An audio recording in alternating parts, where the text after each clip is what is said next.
아니 그래서 지금 계엄이 1년이 됐는데 아직까지 뭐 수사도 하고 재판도 열고 있는데 윤석열 전 대통령이 왜 도대체 계엄을 한 결정적인 계기가 뭐냐? 이건 아직까지도 그냥 추측만 하고 있는 거거든요. 그러니까 계엄이라는 걸 사실은 예전부터 뭐 2년 전부터 얘기했다 뭐 이런 얘기들이 나오고 있고 김건희 씨가 알았냐 몰랐냐 뭐 여러 가지 추측이 나오고 있는데 왜 계엄을 했을까요? 뭐라고 생각하세요? 김건희와 관련돼서 명태균 게이트가 목을 죄어오는 게 한 축이었을 거고요. 그 다음에 이제 민주당의 그 아나무인격 자기 무시, 그러니까 대통령 무시에 화가 나서 네. 다 쓸어버려야겠다는 생각을 한 게 한 축이 있었을 거고, 마지막은 전 대통령이 뉴라이트화된 기간이 길진 않다고 생각해요. 아마 대통령이 당선된 이후의 과정이었을 거라고 보는 게 처음에 광복절 메시지하고 그 다음에 하고 완전히 달라지잖아요. 그건 1년의 과정에서의 이념, 사상 교육을 받은, 그러니까 뉴라이트화 되면서 대한민국이 무너질 수 있다라는 걱정, 네. 뭐 이런 이념으로 바라보면서 이 절반을 쓸어버리지 않으면 대한민국을 살릴 방법이 없다. 라고 나름의 진심이 생각했던 거기 좀 것이, 들어가 있는 거네요, 그러면. 글쎄, 그뭐 진심이라고 말할, 저는 그냥 정신이 나간 행동이라고 보지만 어쨌든 그런 이념적 배경도 있었을 거라고 봅니다. 송환용 교수님 기자께서는 어떻게 보세요? 이 알코올 배경도 있을 겁니다. 나한테 먼저 시켰어야지. 내가 이거 얘기하려고 했는데. 아니, 이거 얘기하려고 했는데. 그 기간에 집중적으로 술을 많이 먹었다고 그래요. 그럼 이미 다 그 증언들을 하고 있죠. 그래서 이 권력 중독에다가 알코올 중독까지 겹쳐갖고 전두엽의 중요한 뭐 부분이 망가졌다. 거기다가 이제 그 김성애 의원님 말씀하실 건 그 어떤 극우성향 유튜버들에 의한 학습 효과 이게 겹치면서 갈 때까지 갔다 이렇게. 사실 술은 죄가 없고 술을 마시는 윤석열이 죄다. 근데 이게 이제 심리적으로 이게 어쨌든 알코올로서 분석을 해보면 술을 먹으면 이게 계속 이게 울적이 이제 쌓이는 유형들이 있어요. 그래서 막 이제 특정 주량을 넘어가면 막 화가 나는 거지. 그래서 막 우리 많이 알잖아요. 저는 이제 그런 유형은 아니죠. 저 많이 떠들긴 하지만 화를 내는 유형은 아니죠. 근데 윤석열이 어쨌든 지금까지 뭐 내란 재판이나 이런 데서 드러난 얘기들을 보면 어떻게 해도 이 말하자면 여소야대가 극복이 안 되고 내 대통령인데 말 얘기하신 것처럼 자꾸 막 이런 여러 가지 정책 상황들이 마음에 안 들고 그다음에 김건희에 대한 수사 제어오고 그런 상황에서도 어쨌든 제어하고 통제하고 합리적 이성을 발휘해서 이 통치를 해나가야 되는데 매일 밤마다 이를 때리니까 화가 나잖아요. 그러니까 이제 장군들 모아놓고 하고 다음날 아침 되면 수습이 안 되고 아씨 어제 내가 계엄한다는 얘기 또 했구나. 이런 날도 있었을 거예요 분명히. 근데 후회한 날도 있었을 그런 거구나. 날들이 쌓이니까 그러니까 주변에서 뭐 신원식 장관 같은 사람의 반응이 대표적인데 그 얘기 또 했어 이런 반응이 있잖아요. 그러니까 그게 이제 이렇게 늘 이제 관저에서 때려 마시면서 쌓인 화 뭐 이런 거가 저는 그 주요한 축이 아닌 결정의 축, 그러니까 행위 동기에서의 보면 뭐 있지 않을까 생각이 듭니다. 근데 그리고 또 하나의 미스터리가 그러니까 사실은 하필이면 왜 12월 3일이었냐 이거거든요. 12월 3일은 화요일이었습니다. 작년 12월 3일 화요일이었고 그러니까 사실은 주말에 비상계엄을 선포했다라고 하면 주말에 이제 지역구에 가 있는 의원들이 모이기가 어려웠을 거고 그다음에 12월 10일에 정기국회가 끝난 다음에 만약에 했다라고 하면 그때도 이제 국회의원들이 다 국회에 있지 않으니까 국회 근처에 있지 않으니까 그때도 훨씬 수월했을 텐데 하필이면 왜 12월 3일이야? 이건 어떻게 보세요? 중요한 날은 나를 받아와야죠. 그럼 그거 말고는 누가 설명이 안 점지를 되겠죠. 해준 거다? 그러니까 예를 들면 12월 2일 날 공주를 가요. 대통령 부부가 다 갔습니다. 그래서 이제 그게 원래 없던 비상경제회의를 잡아요. 공주에서. 그래서 그때 윤석열이 무슨 얘기합니까? 본인을 믿어달라고 얘기를 해요. 근데 그 얘기가 어디도 들어가냐? 그 계엄 선언문에도 똑같은 표현이 들어가거든요. 근데 그거를 제가 이제 김건희 무속 취재를 할 때 가면 뭐라고 얘기를 하냐면 일종의 본원 의식 같은 거였다라고 무당들은 얘기를 해요. 무슨 그러니까 의식이요? 본원 의식이라고 이게 무속에 심취되어 있는 사람들이 큰 일을 앞두고 본인의 이제 고향을 찾아가는 의식을 해요. 본원. 네, 그래서 그날 윤석열은 12월 1일 왔다 돌아갔고 김건희는 잘 모르겠어요. 거기 잤는지 아니면 돌아갔는지 모르겠는데 근데 어쨌든 12월 1일 날 뜬금없이 공주를 갔다가 12월 3일 날 계엄을 이제 하는 거거든요. 저는 뭐 요런 일련의 흐름들, 그러니까 지금 말씀한 것처럼 합리적으로 판단하고 이 거사를 성사시키기 위해서 날짜를 태길했으면 이게 그리고 또 친위 쿠데타잖아요. 그러니까 막 은밀하게 우리끼리 준비해야 되는 게 아니잖아요. 대통령이 날짜를 정할 수 있거든요. 뭐 조율할 할 수 있었는데 그럼에도 불구하고 하필 그날이었다는 거는 뭐 그 날에 해야 되는 이유가 없었으면 사실 설명이 불가능하고 이게 1년 전에 이런 얘기하면 음모론인데 지금 보면 이 정권의 핵심이 어쨌든 무속과 음주인 것으로 보이잖아요. 네. 그러니까 그런 이제 많이 증명이 되고 저는 그래서 12월 3일 포함해서 몇 개의 날짜를 받아왔을 거라고 봅니다. 아, 몇 개의 날짜가 있을까요? 송하영 선임 기자께서는 왜 하필이면 12월 3일이었다고 보세요? 그러니까 국회에서 계엄 해제 의결할 수 있다라는 걸 범법이나 계엄법이래 문구로는 알고 있었겠지만 네. 그거 자기가 막을 수 있다고 생각했던 것 같아요. 그러니까 그 군인들한테 다 체포하라고 그랬고 네. 경찰청장한테 그 월담하는 담 넘어가는 의원들 다 네, 잡으라고. 연행하라고 네. 그렇게 했죠. 그건 뭐 막겠다는 의지가 강한 것이고 그러니까 자신감에 충만했기 때문에 이 국회에서 계엄 해제 결의할 것이다. 이건 뭐 내가 못하게 하면 되지 뭐. 또 혹시 계엄 해제 결의를 하더라도 뭐 다시 선포하면 되지. 아, 이렇게 생각했던 것 네. 같아요. 그러니까 단순하게. 그렇죠. 그렇게 좀 복잡하지 않다고 봅니다. 물론 점지설도 이제 가능성이 굉장히 저도 높다고 동의해요. 근데 동시에 이게 주말에 하는 것하고 주말에는 의원들이 다 지방에 갔으니까 뭐 이게 어려울 것이다. 이렇게 뭐 생각하고 이런 정도로 별로 머리가 좋은 사람은 아니었고 그냥 이거 뭐 막으면 그만 아니야? 뭐 나 아무도 안 윤석열이야. 뭐 이런 자신감, 근거 없는 자신감. 모르고 그냥 별 생각 없이 날짜를 잡았다고 생각해요. 별 생각 없이. 날짜를 일주일 전에 잡았으면 얘기가 됩니다. 26일이나 7일이 화수인데요. 네. 이때 잡으면 28일에 4일 회의가 추가된 거거든요. 그러니까 26일, 27일 제가 정확한 날짜 모르겠는데 26일, 27일까지는 본회의가 끝나는 지 3일이었습니다. 네. 3일에 끝나고 해산하고 나서 밤에 계엄을 때리면 이미 의원들은 지방 갈 사람들 가 있는 상태였기 때문에 과반수를 못 채울 거라고 작전을 짰을 수 있어요. 네.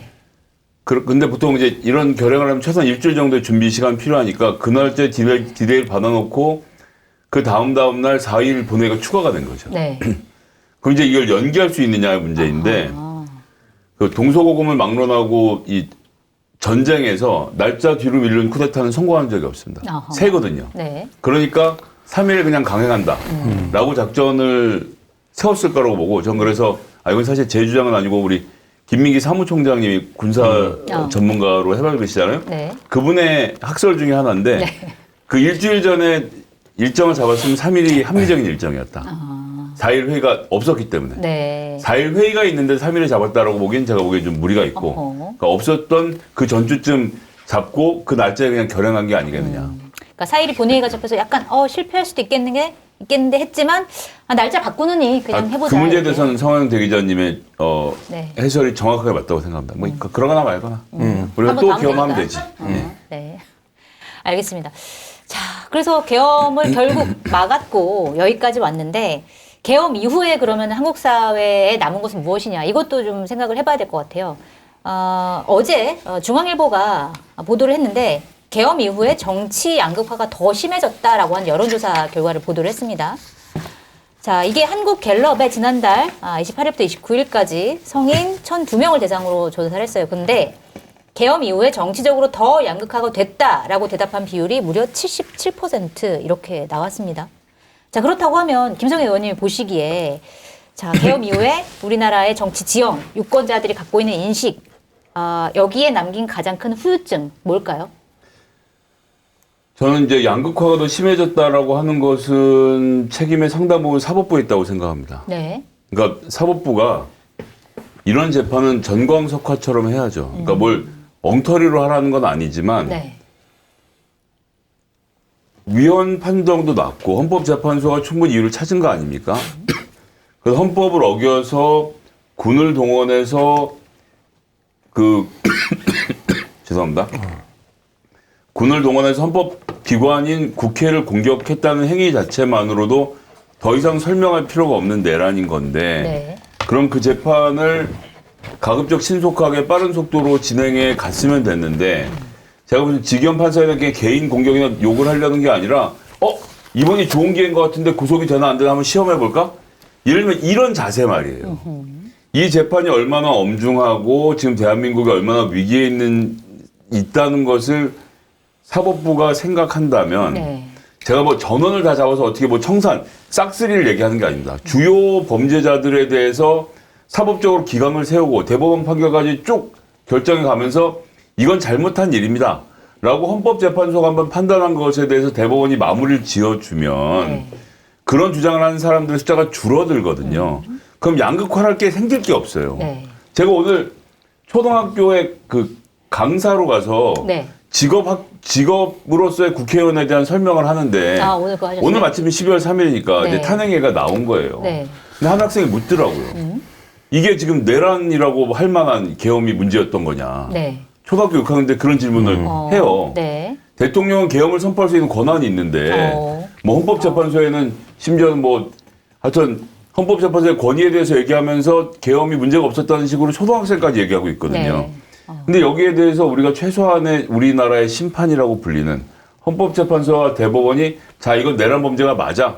그리고 주요 종사자인 윤석열 등등등은 중형을 선고한 게 마땅해서 이야기를 정리했으면 지금 뭐든 아우 그래 그 말씀도 맞는 것 같고 한번 들어봅시다. 아이고 뭐 저기 피해자 권리 보장해 드려야죠. 이렇게 해서 시간 질질 끌고 있잖아요.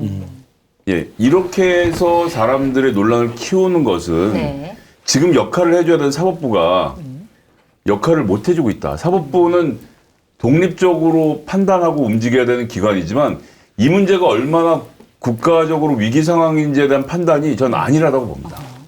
빨리 매듭을 지어가지고 한국 사회 논란이 더 이상 없게 만들어줘야 되는데 그게 좀 부족했다. 사법부가 너무 느리다. 어떻게 보세요? 근데요, 그게 전 그 설문조사 잘못됐다고 생각해요. 그래요? 예, 그거는 네. 비상계엄 내란 때문에 이제 지금까지 우리가 뭔가 좀 상황이 혼란스럽고 여기에 대해서 이제 우리 유권자들한테 물어본 거죠. 이게 좀 걱정스럽죠. 걱정스럽습니다. 이렇게 얘기하는 것 뿐이지. 네. 실제로 벌어지고 있는 우리 그 정치 상황은 그렇지 않아요. 많은 게 정리가 된 겁니다. 엄청난 일이 벌어졌죠. 네. 그 다음에 좀 늦었지만 어쨌든 12월 14일 날 그 탄핵 소추했잖아요. 네. 그 다음에 체포 구속 뭐 안 한다고 뭐 막 난리를 쳤는데 체포했죠. 네. 영장 떨어져서 구속됐죠. 네. 그 다음에 이제 풀어주고 이게 뭐냐 그래갖고 난리가 났지만 다시 탄핵 기각된다고 우리 얼마나 걱정을 했어요. 그렇지만 네. 8대0 전원일치 됐죠.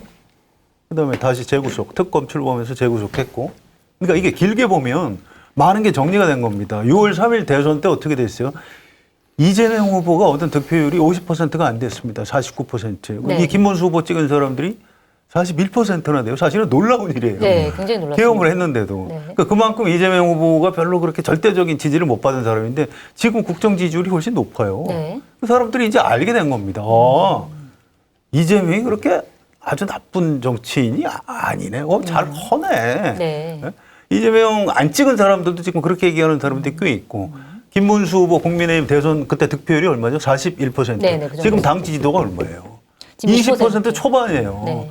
찍은 사람 중에 절반은 나 그거 쟤들 그 지지 못하겠어 이러고 있는 겁니다. 그러니까 이걸 아주 양쪽에서 극단적인 주장을 하는 사람들이 싸우고 있으니까 사람들이 짜증을 내고 있는 건 맞지만 우리 다수 국민은 대략 정리를 한 겁니다. 이건 지금 이런 식으로 국민의힘이 이런 태도를 취하면 이제 내년 지방선거가 좀 박살나게 돼 있는 거죠. 그래서 양극화가 심화됐다. 이게 약간 너무 형이상학적인 여론조사지 네. 실제 우리 정치 상황하고는 잘 맞지 않는 그런 조사라고 생각합니다. 그렇게 볼 수도 있겠군요. 저도- 워낙 양쪽의 강성 지지층들의 목소리가 크다 보니까 그뿐이죠. 그게 마치 이제 양극화처럼 보인다. 네. 저도 이제 성형이랑 비슷한 생각인데 예를 들면 계엄 이후에 이 일이 잘못됐냐 잘 됐냐라고 물으면 한 8.5 대 1.5 정도 나올 것 같아요. 제 생각에 9대 1 정도 나올 것 같은데 네. 그만큼 어쨌든 단일하게 많은 사람들이 같이 생각하는 이슈로 1년을 온 거예요. 근데 지금 여기서 문제는 김성현 의원님이 이제 사법부 문제 저는 장동혁 대표를 비롯한 국민의힘 지도부라고 봐요. 그러니까 예를 들면 이쪽에 예를 들면 아주 과소한 의견이 지나치게 과잉되면 돼요. 네. 그러니까 그리고 그 과소한 의견에 힘입어서 정치를 하는 스피커들이 너무 많이 나와요. 그러니까 사실 지금 제 주변에서 제가 어쨌든 영포티인데 40대에서 스스로 영포티라고 주장하는 아무도 단 한 명도 없어요. 그러니까 정치적 성향이 다르고 국민의힘 찍는다고 하는 애들도 야, 그 계엄은 잘못됐지. 이게 뭐야? 내란이야. 이렇게 얘기해요. 그러니까 거기까지가 우리가 갖고 있는 합의하고 있는 한 90%가 합의하고 있는 상식이에요. 근데 지금 오늘 계엄 일주일 됐지만 오늘 장훈 대표가 낸 메시지도 그렇고 여전히 100석을 넘게 갖고 있는 정당은 그게 아니라고 지금 얘기를 하고 있는 이 말하자면 불합치, 괴리 네. 이런 것들이 뭐 언론은 그걸 어쨌든 쫓아갈 수밖에 없지만 저는 그게 상황을 그 왜곡해서 보여주는 거지 뭐 더 양극화됐다 이렇진 않고 제가 요새 많이 시사방송 민주당이 지금처럼 태평성대 부잣집인 적이 없었어요. 그러니까 뭘 해도 지금 네. 되는 판이잖아요. 그러니까 그 말은 뭐냐면 지금 이제 말씀하신 것처럼 여러 국면에서 민주당이 다 주도권을 갖고 안정화를 시켜 나가고 있는데 그럼에도 불구하고 저쪽에서 뭔가를 하는 것 같은데 그거는 정말 과소한 주장을 과잉해서 대변되고 지금 근데 이런 문제는 있죠. 그걸 하니까 그거에 대해서 어떤 합리적 판단 기준이나 혹은 제대로 된 정보를 습득하지 못하는 세대들이 빨리 동화되는 측면 이게 사회문화적으로 문제가 심각하고 저희 집에도 중학생이 있지만 그런 얘기 맨날 하거든요.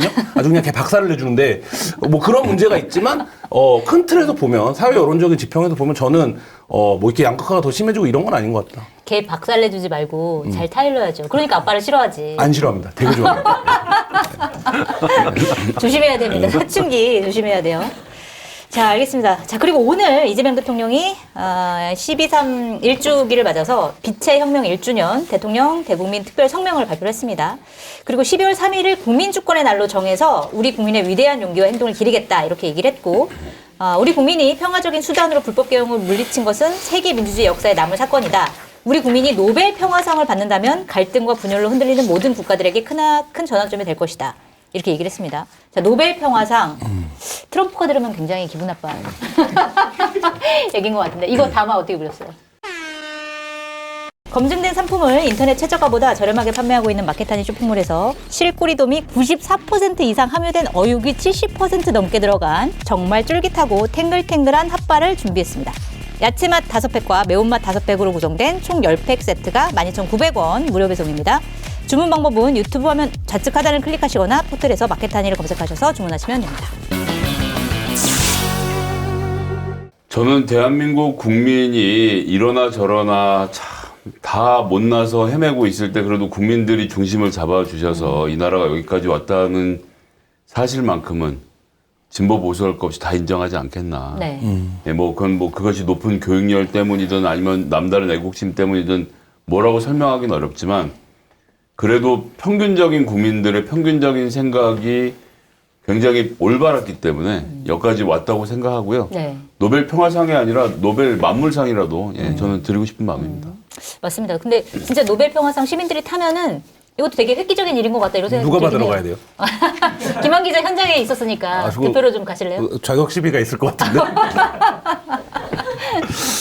오늘 바로 어떻게 보셨어요?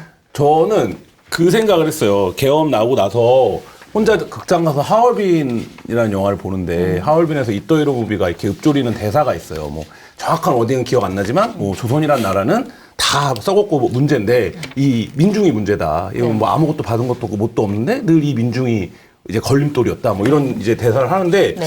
평상시 같으면 굉장히 저는 그런 거 잘 못 견디거든요. 네. 그런 이제 역치가 낮아갖고 뭐야 뭐 대사를 이렇게 썼어 막 이렇게 닭살로다. 할 텐데. 네.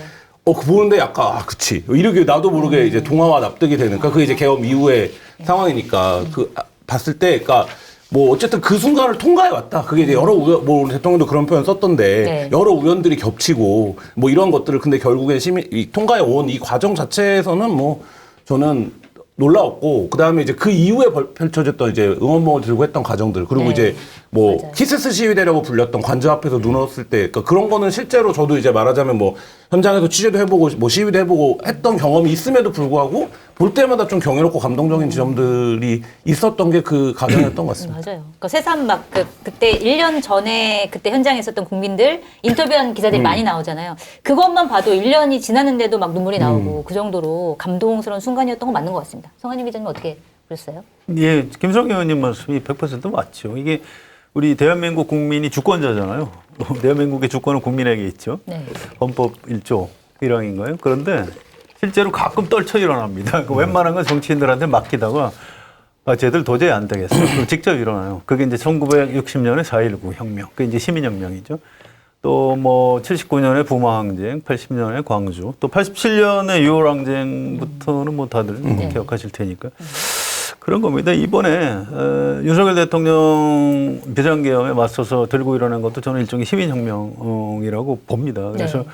안 되겠어 애들한테 맡겨놓으면 그래서 이제 우리 국민이 직접 나선 거고요.